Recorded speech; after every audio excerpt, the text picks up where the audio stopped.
Володимир Зеленський та прем'єр-міністр Канади Джастін Трюдо.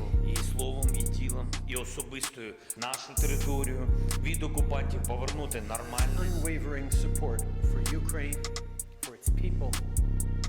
Vitayu, Mr. President. Hello, Mr. Prime Minister. Mr. Prime Minister, I'm going to... It is clear that Vladimir Putin is responsible for heinous war crimes. There must be accountability. Canada will support Ukraine as you seek justice for your people who Russia is killing and brutalizing.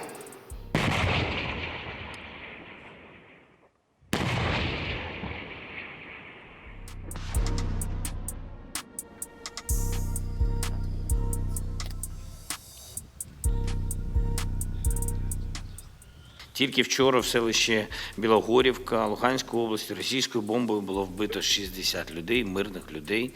Вони ховалися від обстрілів в будівлі звичайної школи, по якій був нанесений російський авіаудар. Робити таке – це наслідувати саме тому злу, яке несли Європі нацисти.